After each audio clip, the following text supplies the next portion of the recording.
She knows how to say the same thing in 50 different ways until she finally gets through to you, and then she can actually see you having a light bulb moment and everything just comes together. I think she's the best that I've ever seen, truly.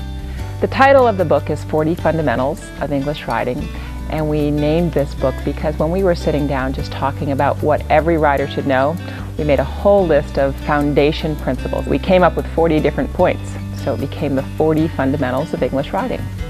I do know of some books that are out there that are just the books, and then you can buy a separate DVD that tells a very similar story.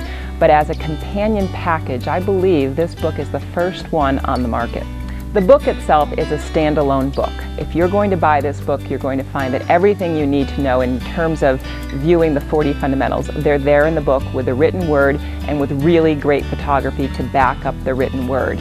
In addition, however, we have the DVD, and the DVD is lined up as a standalone product as well. So if all you do is watch the DVD, you're still going to get a ton out of it.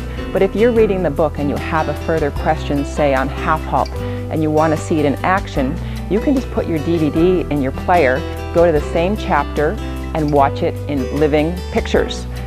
Conversely, if you're just watching the DVD and you're watching, say, half halts, but it's not really answering every question you might have, you could go back to the book and find more words and pictures to help fill in the holes that you might have. This book is good even for the student who's never been on a horse yet. If they get this book and you start looking through it, you start getting a picture of what the foundation principles are, then you start taking your lessons and you can refer back to the book. On the other hand, if you've been taking lessons for even 5 years, maybe 10 years, but you have some holes in your education, it is still a book that will help you along the way. We explored within the realm of this book and this video every possible resource that we could figure out. We were using slow motion. That was really cool to see these horses moving, say, in an extended trot. Having the slow motion go on that really helped you see how that worked. We were excited by that.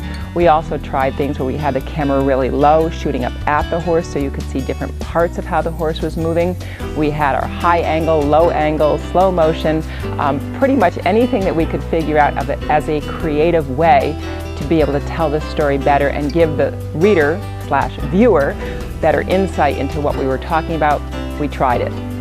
I have my certification from Germany as a trainer and as an instructor, and so I teach here at this farm that I operate something on the order of 75 to 100 students a week. I feel I am in a really strong position to be able to bring you a nice product. When I was in Germany, I worked with a trainer who used the phrase getting lost in the jungle. And what he meant by that is that we as students and riders have so much to learn and there's so much out there that it can be very confusing. I'm hoping that this book helps people get out of the jungle and find a nice straight path to good riding.